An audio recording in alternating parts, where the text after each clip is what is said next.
ஆயுஷ் அனைவருக்கும் பணிவான வணக்கங்கள். Last date June 19. இந்த ஜூன் 19 யாருக்கு அப்படின்னு பார்த்தீங்கன்னா, UGC NET CSIR NET exam எழுதுறவங்களுக்கு. இந்த சிஎஸ்ஆர் நெட் எக்ஸாம் பொறுத்தவரைக்கும் என்னென்ன சப்ஜெக்ட் எல்லாம் அப்ளிகபிள் அப்படின்னு பார்த்துடலாம். இந்த வீடியோவை இந்த சப்ஜெக்ட் டீச்சர்ஸுக்கெல்லாம் அனுப்புங்க. இந்த வீடியோவை நீங்கள் ஸ்க்ரீனில் பார்க்குற சப்ஜெக்ட் டீச்சர்ஸ்க்கு அனுப்புங்க. சப்ஜெக்ட் டீச்சர்ஸ் குரூப்பில் அனுப்புங்க. உங்களோட ஃப்ரெண்ட்ஸ் இருந்தால் அனுப்புங்க. உங்கள் ரிலேட்டிவ்ஸ் இருந்தால் அனுப்புங்க. இது கண்டிப்பாக தெரிவிக்கணும். ஏன்னா இந்த சிஎஸ்ஆர் நெட்டை எழுதுனீங்கன்னா, நீங்கள் அடுத்த வருஷம் காலேஜ் டிஆர்பிக்கு எலிஜிபிள் ஆவீங்க.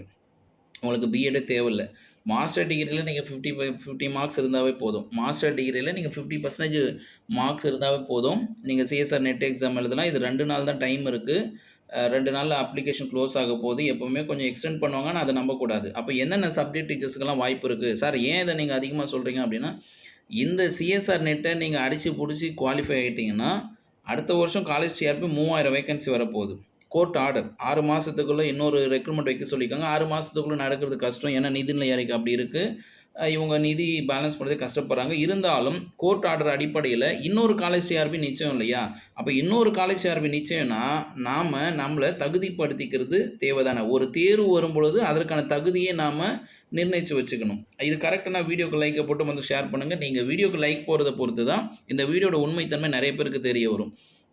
என்னென்ன சப்ஜெக்ட்டுக்கெலாம் அப்படின்னு பார்த்துக்கலாம். கெமிக்கல் சயின்ஸ் ரிலேட்டடாக இருக்கிற analytical chemistry, inorganic chemistry, organic chemistry, physical chemistry and others. இந்த கெமிஸ்ட்ரி ரிலேட்டடாக மாஸ்டர் டிகிரி முடித்தவங்க எல்லாருமே யூஜிசி நெட்டு எழுதலாம். யூஜிசி நெட்னா சிஎஸ்ஆர் நெட் எழுதலாம். அடுத்து atmosphere and ocean and planetary science, இதை பொறுத்தவரைக்கும் இந்த கோடு சப்ஜெக்ட் யாரெல்லாம் எழுதலாம் அப்படின்னு specialisation geology, geophysics, meteorology and oceanology and oceanography, physical geography and others. இவங்கெல்லாம் இந்த சப்ஜெக்டில் இருந்தாலும் அந்த லைஃப் சயின்ஸை பொறுத்த வரைக்கும் biochemistry, biodiversity, taxonomy, biotechnology, botany, genetic and microbiology, physiology, zoology and others. இந்த இடத்துல முக்கியமாக சொல்ல வேண்டியது, பயோகெமிஸ்ட்ரி நான் டீச்சர் ஆக முடியாது சார் அப்படின்னும் போது நீங்கள் காலேஜ் லெக்சர் ஆகலாம் இல்லையா? நீங்கள் தான் வந்து பயோகெமிஸ்ட்ரியை பொறுத்த வரைக்கும் டீச்சர் ஆக முடியாது. அதில் வந்து பார்த்தீங்கன்னா பயோகெமிஸ்ட்ரி பிஜியில் வேக்கன்ட்டி இல்லை, அந்த போஸ்ட்டை க்ளோஸ் பண்ணுறாங்க. யூஜி டிஆர்பி பொறுத்தவரை பயோகெமிஸ்ட்ரி வாய்ப்பு இல்லாத போது நீங்கள் என்ன பண்ணலாம்? சிஎஸ்ஆர் நெட்டு கிளியர் பண்ணிட்டு நீங்கள் காலேஜ் டிஆர்பி ட்ரை பண்ணலாம். இந்த ஐடியா சூப்பராக இருக்குன்னா கமெண்ட்டில் பதிவு பண்ணி எல்லா பயோகெமிஸ்ட்ரி டீச்சர்ஸ்க்கும் அனுப்புங்க. ஈவன் மைக்ரோபயாலஜி படித்தவங்கலாம் ஸ்கூலுக்குள்ளே வர முடியாது, ஆனால் நீங்கள் காலேஜ்குள்ளே போகலாம். ஸோ கடவுள் உங்களுக்கு ஒரு இடத்துல லாக் போட்டார்னா இன்னொரு இடத்துல ஓப்பன் பண்ணுறாரு டோரு. அப்போ அந்த டோரில் நீங்கள் போகிறதுக்கு நீங்கள் தகுதிப்படுத்திக்கணும். Next mathematical science, applied mathematics, pure mathematics, statistics and others. இது எல்லாமே யாருக்கு? மேக்ஸ் ரிலேட்டடாக இருக்கிறவங்களுக்கு. And physical science atomic molecular physics, classical dynamic and condensed matter physics, electromagnetics, experimental design and electronics, nuclear particle and physics, quantum physics and thermodynamics and others. இந்த subject டீச்சர்ஸுக்கு எல்லாருக்கும் தயவு செய்து இந்த வீடியோ அனுப்புங்க. இந்த வீடியோ நீங்கள் அனுப்புனா தான் அவங்களுக்கு சிஎஸ்ஆர் நெட்டை பற்றி ஒரு அவேர்னஸ்ஸே கிடைக்கும். ஏற்கனவே அவேர்னஸ் இருந்தாலும் திருப்பி அனுப்புங்க. ஏன்னா அவங்க அப்ளை பண்ணாமல் விட்டுருக்கலாம். எழுதட்டும். இந்த ஜூன் 2026 இப்போ நோட்டிஃபிகேஷன் வருதுன்னா இது லாஸ்ட் டேட் வந்து நமக்கு ஜூன் 19. இது ஜூன் 19 2 நாள் தான் டைம் இருக்குது. நான் இந்த வீடியோ கொடுக்குற நாள் பார்த்தா ஜூன் 17. ஸோ இப்போ இந்த ஜூன் 17 நான் கொடுக்கறதுக்கு காரணம் 2 நாளில் நம்ம அப்ளை பண்ணணும். 2 நாள் நீங்கள் அப்ளை பண்ணிட்டீங்கன்னா இந்த எக்ஸாம் எழுதுங்க. ஒரு அட்டெம்ப்ட் எழுதி பாருங்கள். சிஎஸ்ஆர் நெட்டே நான் எழுதுனதில்லை சார், பரவாயில்ல, ஒரு தடவை அப்ளை பண்ணி எழுதி தான் பாருங்களேன். இந்த தடவை நீங்கள் அப்ளை பண்ணி ட்ரையல் எடுத்துட்டிங்கன்னா அடுத்து டிசம்பரில் வரும். டிசம்பரில் வரும்போது நீங்கள் குவாலிஃபை ஆக போகிறீங்க. சரி, டிசம்பரில் மிஸ் பண்ணால் கூட இந்த ஜூன் டு அடுத்த ஜூனுக்குள்ளே நமக்கு எத்தனை எக்ஸாம்ஸ் வரப்போகுது? 3 எக்ஸாம் வரும். இந்த ஜூன் டு அடுத்த ஜூனுக்குள்ளே இந்த எக்ஸாமோடு சேர்த்து 3 எக்ஸாம். இதை நீங்கள் அட்டெம்ப்டாக எடுத்தால் கூட மீதி 2 அட்டெம்ப்ட்டு பெஸ்ட்டாக கொடுத்தீங்கன்னா ஜெயிக்க போகிறீங்க. நல்ல கைடன்ஸ் வாங்கிக்கோங்க. டெஸ்ட் பேட்ச் போடுங்க, கிளாஸஸ் எல்லாம் வாங்கிக்க, மெட்டீரியல் நோட்ஸ் எல்லாம் வாங்க, ஒரிஜினல் புக் எடுத்து படிங்க, ப்ரீவியஸ் கொஸ்டின் அனலைஸ் பண்ணுங்கள். ஏன் சார் அப்படின்னா, இதுதான் காலேஜ் டிஆர்பின்றது ஒரு மிகப்பெரிய ஆப்பர்ச்சுனிட்டியாக வந்திருக்கு. காலேஜ் டிஆர்பி இந்த தடவையே 4000 வேகன்சி ஃபில் பண்ணிட போகிறாங்க. இந்த தடவை 4000 வேகன்சி ஃபில் பண்ணிட்டா மீதி இருக்குது என்ன சார்னா, அதுக்கு தான் கோர்ட் ஆர்டர் கொடுத்துருக்காங்க இல்லையா? இப்போ பாருங்கள், இந்த 4000 வேகன்சிக்கு இப்போ எப்படியெல்லாம் ஃபில் பண்ணுறாங்க. Biochemistry 24 post. இந்த தடவை காலேஜ் டிஆர்பியில் பயோகெமிஸ்ட்ரிக்கு 24 போஸ்ட்டு, பாட்டனிக்கு 115 போஸ்ட்டு. காலேஜ் டிஆர்பி இதெல்லாம். Plant biology, biotechnology 28 post. And then கீழே போனால் கெமிஸ்ட்ரிக்கு 263 வேக்கன்ட் இருக்குது. இதெல்லாமே காலேஜ் டிஆர்பியில் இருக்குது. இதே மாதிரி தான் 3000 வேகன்சிக்கு அடுத்த வருஷம் வரப்போகுது. அப்போ நம்ம தகுதிப்படுத்திக்கணும். இங்கே பாருங்கள், மைக்ரோபயாலஜின்னு ஒன்று சொன்னோம்.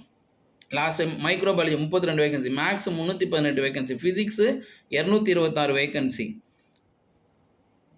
இதெல்லாம் வந்து நம்ம சிஎஸ்ஆர் நெட் ரிலேட்டடான சப்ஜெக்ட். இது நம்ம காலேஜ் டிஆர்பியோட 4000 வேகன்சி நோட்டிஃபிகேஷன் தான் தெரியும். இந்த லாஸ்ட் டேட்டை மிஸ் பண்ணாதீங்க. பிஜிடிஆர்பி படிச்சிருக்கிறவங்க, பிஜிடிஆர்பியில் மிஸ் பண்ணவங்க, சிவி போய் மிஸ் பண்ணவங்க, ஏன் வேலைக்கு போனவங்கள கூட இந்த நெட் எக்ஸாமுக்கு அப்ளை பண்ணால், நான் காலேஜில் வேலை செய்யணும் சார், காலேஜில் நான் ப்ரொஃபஸர் ஆகணும், அசிஸ்டன்ட் ப்ரொஃபஸர் ஆகணும், எனக்கு அது பிடிச்சிருக்கு நான் செய்வேன். இல்லை எனக்கு இங்கே வேலை வாய்ப்பே இல்லை, ஆனால் இந்த மாதிரி ஒரு வாய்ப்பு உருவாகுதே, அப்போ நான் அதை என்னை தகுதிப்படுத்திக்கிறேன். சார் எனக்கு காலேஜ் மேலே இன்ட்ரெஸ்ட் இல்லை சார், இருந்தாலும் வேறு வழி இல்லை சார், இப்போதைக்கு அது ஒரு வேலைவாய்ப்பு கொடுக்குது அப்படின்னா அப்போ நான் சிஎஸ்ஆர் நெட்டு கிளியர் பண்ணுறேன். சிஎஸ்ஆர் நெட்டு கிளியர் பண்ணிவிட்டு நான் காலேஜில் போய் லெக்சர் ஆகிறேன், அசிஸ்டன்ட் ப்ரொஃபஸர் ஆகிறேன் அப்படின்னா நீங்கள் தாராளமாக இதை எடுத்துகிட்டு போகலாம். இது கோர்ட் டைரெக்ஷன். ஏற்கனவே எவ்வளோ total vacancy 4000 vacancy, out of total number of vacancy 7000 வேகன்சிக்கும் 4000 தான் கால்ஃபர் பண்ணிக்கும் போது மீதி இருக்கிற அந்த 3000 வேகன்சிக்கு என்ன பண்ண சொல்லியிருக்காங்கன்னா எக்ஸாம் வைக்க சொல்லியிருக்காங்க. இதை கொடுத்துருக்காங்க பாருங்கள். A further recruitment notification has been issued within a period of 6 months from the today. என்னைக்கு கோர்ட் ஆர்டர் பிறப்பிச்சாங்களோ அன்னிலேருந்து 6 மாதத்துக்குள்ளே இன்னொரு நோட்டிஃபிகேஷன் விட சொல்லியிருக்காங்க. அப்போ இன்னொரு நோட்டிஃபிகேஷன் விடும்போது என்ன இருக்குன்னா ஏஜ் ரிலாக்ஸேஷன், ஏற்கனவே என்ன ஏஜ் ரிலாக்ஸேஷன் இருக்கோ அதே ஏஜ் ரிலாக்ஸேஷன் ஃபாலோ பண்ண சொல்கிறாங்க. ஆஸ் வெல் அஸ் அந்த வெயிட்டேஜ் மெத்தட் ஃபாலோ பண்ண சொல்கிறாங்க. அப்போது இதில் ஒரு கிரேட் ஆப்பர்ச்சுனிட்டி என்ன அப்படின்னா, ஏற்கனவே எழுதி மிஸ் பண்ணவங்களுக்கும் ஆப்பர்ச்சுனிட்டி இருக்குது, ஏற்கனவே ஒர்க் பண்ண ஆப்பர்ச்சுனிட்டி இருக்குது, நியூவாக இந்த வீடியோ பார்க்குறவங்களுக்கும் ஆப்பர்ச்சுனிட்டி இருக்குது. ஏன் இதை நான் திரும்ப ஸ்ட்ரெஸ் பண்ணி சொல்கிறேன் யூஜிசி நெட்டுக்கு சிஎஸ்ஆர்னா, வாய்ப்புகள் நமக்கு வருது. அப்போ வாய்ப்புகள் வரும்போது நம்ம தகுதி இல்லாமல் வெளியில் நின்றக்கூடாது. வாய்ப்பு காலேஜ் சிஆர்பி வருது, காலேஜ் சிஆர்பி போது ஒன்று யூஜிசி நெட்டு கிளியர் பண்ணியிருக்கணும், இல்லை சிஎஸ்ஆர் நெட்டு கிளியர் பண்ணியிருக்கணும். சயின்ஸு, மேக்ஸு, ஃபிசிக்ஸ், கெமிஸ்ட்ரி இவங்கெல்லாம் சிஎஸ்ஆர் நெட்டு. ஆர்ட்ஸில் இருக்கிறவங்க லாங்குவேஜில் இருக்கிறவங்க என்ன பண்ணணும், யூஜிசி நெட்டு கிளியர் பண்ணணும். ஸோ யூஜிசி நெட்டு இப்போ நமக்கு 23 30 வரையும் நடப்போகுது. சரி, இந்த தடவை மிஸ் பண்ணால் டிசம்பர் எழுதலாம். இந்த வீடியோ பார்க்கணும் எத்தனை பேருக்கு இந்த ஆப்பர்ச்சுனிட்டி புரிஞ்சதோ கமெண்ட்டில் பதிவு பண்ணுங்கள். நீங்கள் இந்த எக்ஸாமே எழுதுனாலும் பரவாயில்ல சார், இந்த மாதிரி ஒரு ஆப்பர்ச்சுனிட்டி இருக்கா, இது நாள் வரையும் தெரியாமல் இருந்திருக்கேன், நான் இதுக்கப்புறம் நான் தெரிஞ்சுக்கிறேன், எனக்கு சுற்றி இருக்கலாம் தெரியப்படுத்துறதுனாலும் கமெண்ட் பண்ணுங்க. என்னை பொறுத்த வரைக்கும் காலேஜ் அசிஸ்டன்ட் ப்ரொஃபஸராக ஒர்க் பண்ண விருப்பப்படுறவங்க இதை செய்வாங்க. அதை பற்றி விருப்பப்படாதவங்க இல்லை, அதை பற்றி தெரியாதவங்க நவ் திஸ் டே இன்னையிலேருந்து நீங்கள் என்ன பண்ணலாம், இதை பற்றி தெரிஞ்சுக்குங்க, இதை பற்றி தேடுங்க, ஜாயின் பண்ணி படித்து ப்ராக்டிஸ் பண்ணி ஜெயிக்கிறதுக்கு வழியை பாருங்கள். நீங்கள் எந்த கோச்சிங் சென்டர் ஜாயின் பண்ணால் கூட பரவாயில்ல, தனியாக கூட படித்து ஜெயிக்கலாம் தான். இருந்தாலும் ஒரு கைடன்ஸ் வாங்கிக்கோங்க. யாருக்கிட்ட சிஎஸ்ஆர் நெட்டு கோச்சிங் கொடுக்குறாங்க, மெட்டீரியல் கொடுக்குறாங்க, நோட்ஸ் கொடுக்குறாங்க, டெஸ்ட் பேட்ச் போடுறாங்கன்னா ஒரு கைடு ஃபாலோ பண்ணிக்கோங்க. இந்த எக்ஸாம் பார்ட் 1 எப்படி வரும், பார்ட் 2 எப்படி வரும், பேப்பர் 1 எப்படி வரும், பேப்பர் 2 எப்படி வரும், ப்ரீவியஸ் கொஸ்டின் அனலைஸ் பண்ணி எடுத்துகிட்டு போங்க. 2 நாள் தான் இருக்குது. இது யாருக்கு ஆப்பர்ச்சுனிட்டி அப்படின்னா, மாஸ்டர் டிகிரி முடித்த எல்லாருக்குமே ஆப்பர்ச்சுனிட்டி, நாட் ஓன்லி பிஎட். இது டீச்சர்ஸ்க்கு மட்டுமே ஆப்பர்ச்சுனிட்டி இல்லை, மாஸ்டர் டிகிரி மட்டுமே முடிச்சிருக்காங்க இந்த சப்ஜெக்டில் இருக்கிறவங்கெல்லாம், அவங்க எல்லாருக்குமே ஆப்பர்ச்சுனிட்டி. எவ்வளோ வேகன்சி இருக்குது பாருங்கள். கோர்ட் ஆர்டர் தாங்க இது.